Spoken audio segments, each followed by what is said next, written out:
చూస్ country delight, live better. ఇప్పుడే country delight app ని download చేసుకోండి.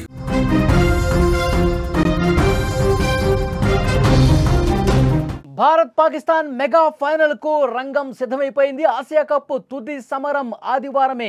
చిరకాల ప్రత్యర్థుల మధ్య మరొకసారి క్రికెట్ యుద్ధం జరగబోతోంది.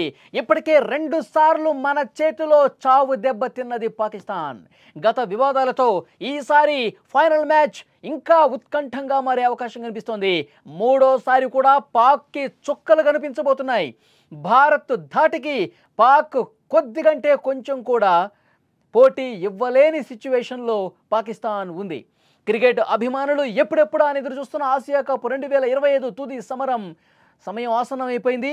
చిరకాల ప్రత్యర్థులు భారత్ పాకిస్తాన్ జట్లు ఫైనల్లో తలపడుతున్నాయి. సెప్టెంబర్ 28వ తేదీన ఆదివారం రోజు దుబాయ్ వేదికగా జరగబోతున్నటువంటి ఈ మ్యాచ్ కేవలం క్రికెట్ పోరు మాత్రమే కాదు, 2 దేశాల అభిమానుల ఆత్మగౌరవానికి సంబంధించిన ఒక మహాయుద్ధంగా మారబోతుంది అనటంలో ఏమాత్రం డౌట్ లేదు. ఆసియా కప్ తుది ఘట్టానికి ప్రస్తుతం చేరుకున్నటువంటి సమయంలో దుబాయ్ ఇంటర్నేషనల్ స్టేడియం వేదికగా ఫైనల్ మ్యాచ్లో క్రికెట్ ఫ్యాన్స్ అందరూ కోరుకున్నట్టుగా భారత్ పాకిస్తాన్ తలపడబోతున్నాయి.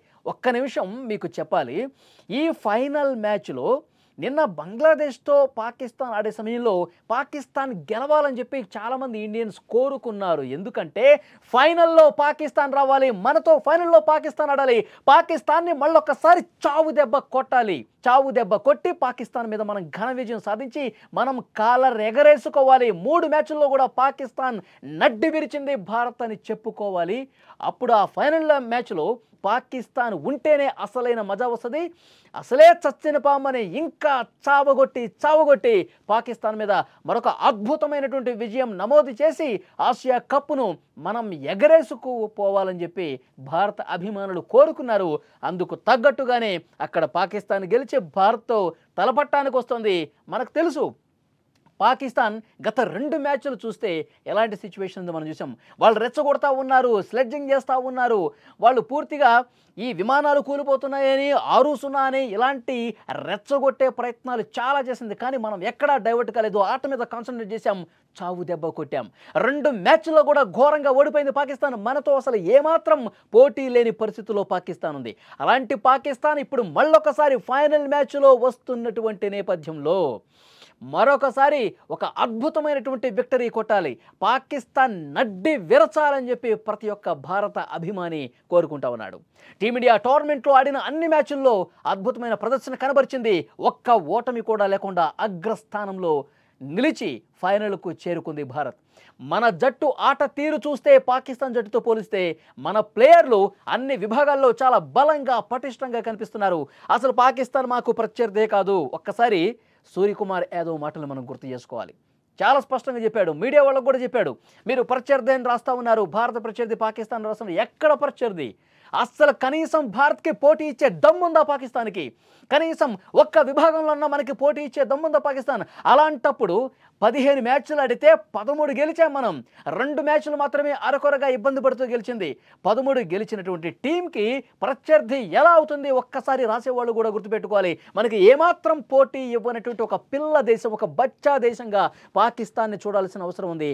ఆడిన ప్రతి మ్యాచ్లో పాకిస్తాన్ని వంగబెట్టి కొట్టాం మనం, లేవలేని స్థాయిలో మనం కొట్టాం. మళ్ళీ భారత్తో మ్యాచ్ అంటే భయపడిపోతున్నారు పాకిస్తాన్ ఆటగాళ్ళు. ఎందుకంటే అన్ని ఓటములు వస్తుంటే పాకిస్తాన్లో ఉన్న పాక్ ప్లేయర్ల అభిమానులు, పాక్ టీం అభిమానులు కూడా దుమ్మెత్తిపోస్తున్నారు. ఒక్కసారి సోషల్ మీడియాలో తొంగి చూస్తే మీకు ఎందుకురా ఆట, పాకిస్తాన్ అభిమానులు పాకిస్తాన్ ప్లేయర్స్ అని అంటున్నారు. ఒరే మీకు ఎందుకురా ఆట, వెళ్ళి బావిలో దూకి చావండిరా, కనీసం ఒక్కటన్నా గెలవర్రా మీరు, మీకు అసలు ఆట వచ్చురా, ఇలాంటి కామెంట్స్ పెడతా ఉన్నారు. మీరు సరిగా ఆడకపోగా, మైదానంలో అసలు స్పోర్టివ్ స్పిరిట్ కనబరచకపోగా భారత్ని రెచ్చగొడితే వాళ్ళు మామూలుగా ఆడితేనే వాళ్ళని మన మీద విరుచుకుపడతారు. ఇక రెచ్చగొడితే పరిస్థితి ఏ విధంగా ఉంటుంది? అసలు కనీసం పోటీ ఇచ్చే పరిస్థితి ఉంటుందా? ఇది పాకిస్తాన్ ప్లేయర్స్ అభిమానులు, పాకిస్తాన్ టీం అభిమానులు సోషల్ మీడియాలో పాక్ ఆటగాళ్లను పుచ్చ రేగ్గొడుతున్నారనమాట. సో డెఫినెట్గా ఆదివారం రోజు మ్యాచ్ ఏ విధంగా ఉండబోతుందో కూడా ప్రేక్షకులకు, టీమిండియా అభిమానులకు ఒక క్లారిటీ అయితే వచ్చేసింది. పాకిస్తాన్ ఫైనల్కి రావాలి, తుక్కు రేగ్గొట్టాలని చెప్పి ప్రతి ఒక్క అభిమాని కూడా కోరుకుంటున్న పరిస్థితి ఉంది. ఇక దాయాది పాకిస్తాన్ విషయానికి వద్దాం ఒక్కసారి. సూపర్ 4 మ్యాచ్లో బంగ్లాదేశ్పై గెలిచి కష్టపడి ఫైనల్ బెర్త్ను ఖాయం చేసుకుంది. ఈ విజయం వారి ఫైనల్ ఆశలను సజీవంగా ఉంచింది. అంతకుముందు లీగ్ దశలో సూపర్ 4లో కూడా మన టీమిండియా చేతిలో ఏ విధంగా ఓడిపోయిందో మనం చూసాం. ఈ టోర్నమెంట్లో 2 సార్లు టీమిండియా పాక్ను మట్టి గరిపించింది.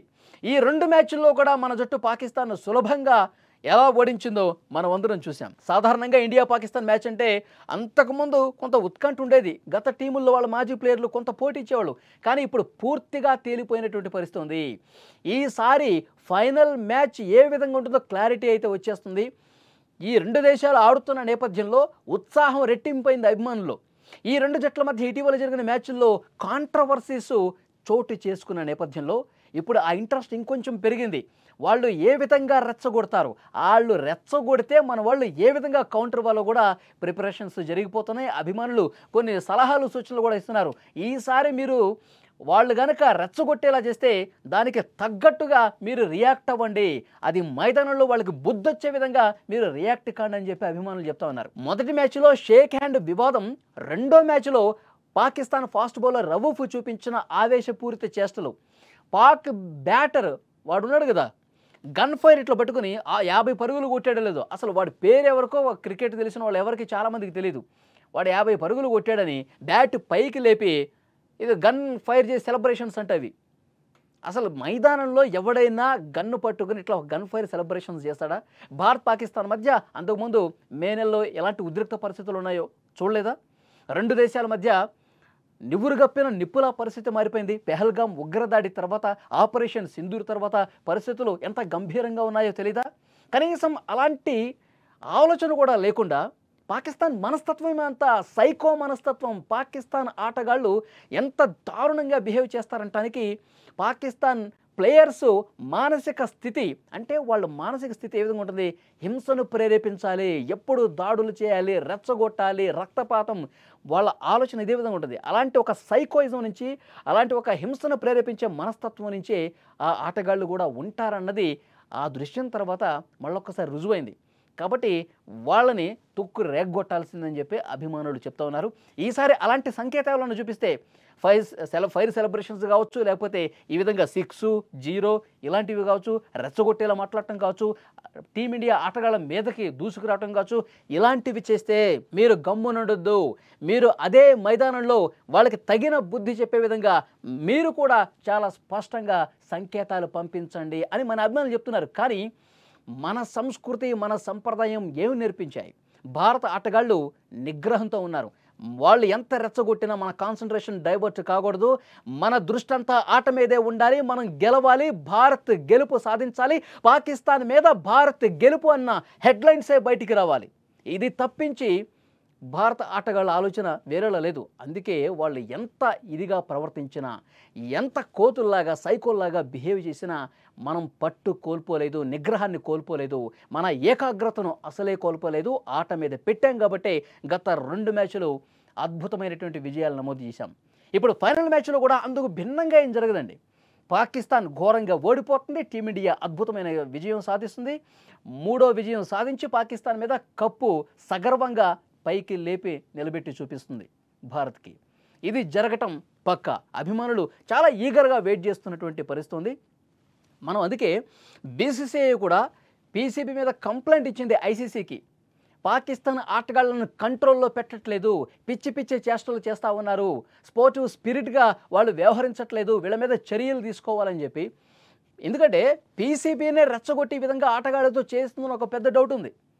వాళ్ళ పాకిస్తాన్ క్రికెట్ బోర్డే ఈ విధంగా చేయిస్తుందేమో, మనం ఎలాగూ గెలవలేము, కనీసం రెచ్చగొట్టైనా వాళ్ళ ఏకాగ్రతను దెబ్బతీసైనా గెలవండ్రా అని వాళ్ళ బోర్డు ఏమన్నా వాళ్ళకి చెప్తుందా? అందుకే వాళ్ళ మీద అసలు ఆ బోర్డు ఏమన్నా రియాక్ట్ అవ్వాలి. వీళ్ళు ఇంత చేస్తే ఇది తప్పురానైనా అని చెప్పి వాళ్ళ బోర్డు అన్న రియాక్ట్ అయ్యి వాళ్ళ మీద క్రమశిక్షణ చర్యలు తీసుకోలేదా? తీసుకోకపోగా ఇంకా చేయండి అన్నట్టు రెచ్చగొట్టే విధంగా ప్రయత్నం చేస్తూ ఉంది. అందుకే పీసీబీ మీద బీసీసీఐ ఐసీసీకి కంప్లైంట్ చేసింది. లిఖితపూర్వకంగా సమాధానం ఇవ్వాలని చెప్పి కోరింది. వాళ్ళు ఇవ్వని పక్షంలో దాని మీద గట్టి చర్యలు కూడా భారత్ డిమాండ్ చేస్తున్నటువంటి పరిస్థితి ఉంది. సో చూద్దాం వీళ్ళ ప్రవర్తన నెక్స్ట్ మ్యాచ్లో ఏ విధంగా ఉండబోతుంది, ఫైనల్ మ్యాచ్లో వీళ్ళు తీరు మార్చుకుంటారా, పద్ధతి మార్చుకుంటారా, లేదా ఇంకా సైకోల్ లాగానే బిహేవ్ చేస్తారా అన్నది చూడాల్సిన అవసరం కనిపిస్తుంది. అభిమానులు అయితే చాలా క్లియర్గా ఉన్నారు, క్లారిటీగా ఉన్నారు. భారత్ ఫైనల్లో మరొక అద్భుతమైనటువంటి విజయాన్ని నమోదు చేస్తుందని చెప్పి చాలా స్పష్టంగా ఉన్నారు. పాకిస్తాన్ ఆటగాళ్లను తుక్కు రేగ్గొట్టి ఒక అద్భుత విజయం రాబోతున్నట్లు ఏమాత్రం డౌట్ లేదు. ఇప్పటికే ఆటగాళ్ళు ప్రాక్టీస్లో నిమగ్నమైపోయి ఉన్నారు. ఫైనల్ మ్యాచ్ ఎంత రసవత్తరంగా, ఎంత ఉత్కంఠగా, పాకిస్తాన్ మీద ఎంత గొప్ప విజయం సాధించాలి. విజయం అయితే ఫిక్స్ అయిపోయింది, కానీ ఈసారి విజయం ఫైనల్ మ్యాచ్లో ఇంకా ఎంత గొప్ప విజయం సాధించాలి. పాక్ ఆటగాళ్ల మానసిక స్థితిని మనం ఏ విధంగా వాళ్ళని మళ్ళీ ఆ విధంగా చేయకుండా, మళ్ళీ మైదానంలో అలా పిచ్చి పిచ్చి బిహేవ్స్ చేయకుండా ఇంకా ఎంత గట్టిగా తిప్పికొట్టాలన్నది భారత ఆటగాళ్ళు అదే ఆలోచనతో ఉన్నారు. సో మరొక అద్భుతమైనటువంటి మ్యాచ్, రసవత్తరమైన మ్యాచ్, ఉత్కంఠభరితమైనటువంటి మ్యాచ్ ఆదివారం జరగబోతుంది. ఫ్యాన్స్ అందరూ కూడా ఈగర్గా వెయిట్ చేస్తున్న పరిస్థితి ఉంది.